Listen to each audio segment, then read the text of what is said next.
Now we have our patient details in, we're ready to start scanning. I'm just going to go through the basic buttons that you should do for any change with any scan.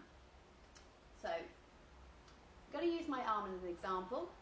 Popping the probe on, I want to change the depth so that whatever I'm looking at takes up about 2/3 to 3/4 of the screen.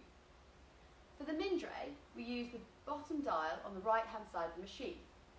The little green button is highlighted up depth, and that means when I now rotate the dial, I can either increase or decrease the depth.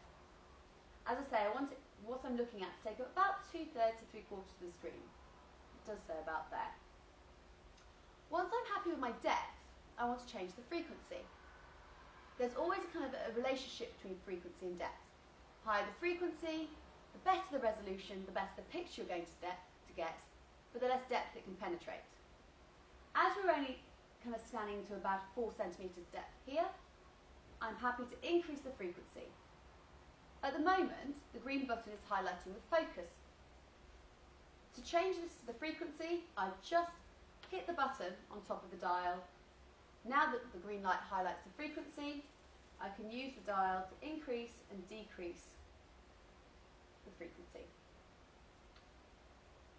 Once I've done the frequency, I want to change my gain settings. Now, gain is essentially how much the ultrasound machine itself is listening to the returning echoes. Overall gain can be found just to the right hand side of the roller ball, and by rotating the dial I can either increase or decrease the gain.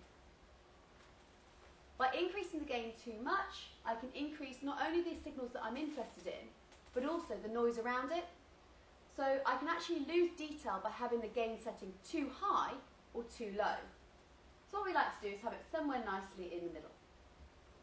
You may find as you continue to scan and the gel is kind of sinking in, that you actually just need to decrease the gain a bit because the returning echoes will be being picked up easier. The next thing is your time gain compensation, or your TGC. And that is a very fancy way for saying your gain as you go up and down the screen. And this is used by the sliders on the right hand side of the machine. As you can see, as I'm moving an individual slider, it's correlating to different kind of aspects of the beam coming out of the probe. What you'll often find is as the beam is going further away from the probe, the returning echoes are becoming quieter. And for that reason, we just want to amplify or increase the gain at that particular level. For that reason, the TGC sliders are often seen in a kind of diagonal position. And the final thing we want to look at is actually our focal position.